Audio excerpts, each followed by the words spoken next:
I finished God of War Ragnarok around a week ago, and it was a great fucking game alongside the 2018 game, and of course the original trilogy. And alongside it being really fun to play, it also looked absolutely stunning visually. It's easily one of the most beautiful looking games I've ever played.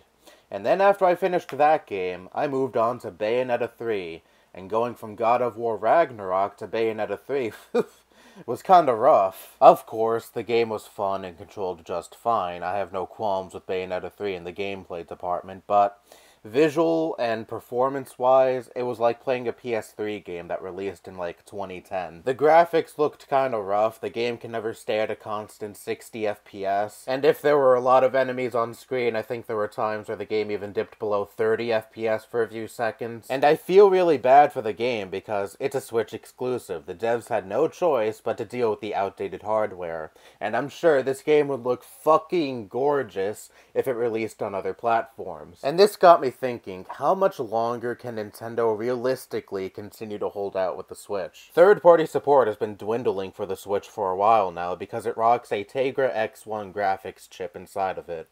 A graphics chip that released in 2015. I'm pretty sure the Switch is less powerful than a base PS4 and Xbox One. How do you expect third-party devs to continue to make games for this thing when it rocks such underpowered hardware? The more time goes by, the more demanding games get. And I already know the response that Nintendo fanboys would whip up to that. The same tired, Nintendo doesn't care about the specs, they care about the fun. Video games are not about the graphics. If the game is fun, that's all that matters. And that's all well and good, and I do agree with that philosophy to an extent. But I also don't agree with bottlenecking your console, hindering third-party support in the name of prioritizing fun over graphics. Resident Evil Village took over a year to release on the Switch, and the only way you can play it on the Switch is through streaming.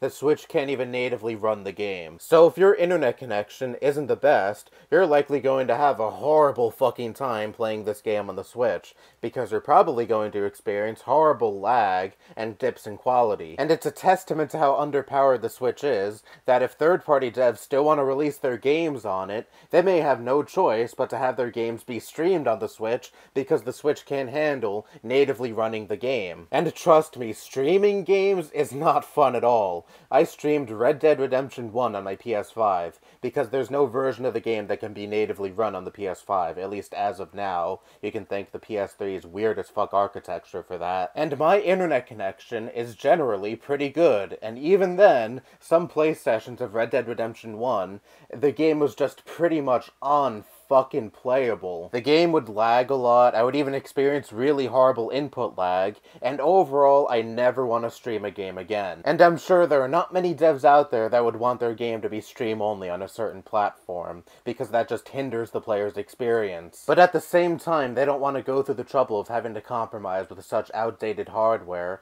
so they'll probably just skip out on the Switch entirely. This is why graphics and performance are important components for a console. If you want to have a console that has good third-party support, you need to make sure that it has capable fucking hardware. And yeah, the Switch was capable when it came out. It got decent third-party support. You saw games like Doom 2016 be ported onto the Switch. But a lot of that support is gone now because most devs don't want to deal with a console that is rocking a graphics chip that is going to be 8 years old. And again, I ponder, how much longer is Nintendo going to hold out with the Switch? It's still selling like hotcakes, sure, but eventually Nintendo is going to have to come out with some type of new hardware. I've come to grips at this point that Nintendo will probably never make another console that's on par with its competitors ever again. They quit that after the GameCube flopped. But you desperately need some kind of upgrade or successor to the Switch that has at least a little bit more capable hardware. But I hear Nintendo says the Switch is just halfway through its lifespan.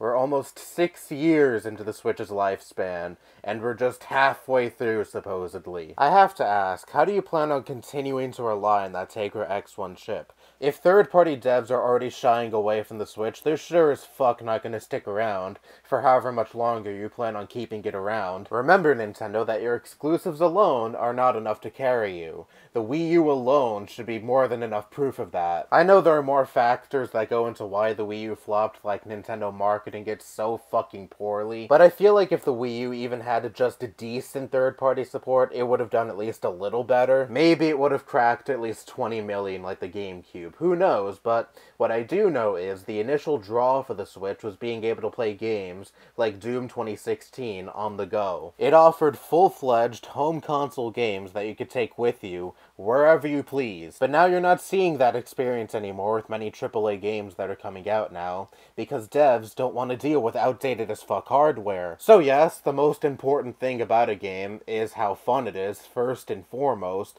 but graphics and performance matter too. You can't completely rule that out. Please take the rose-colored glasses off and understand why people care about these things so much. That's all I have to say. Bye-bye.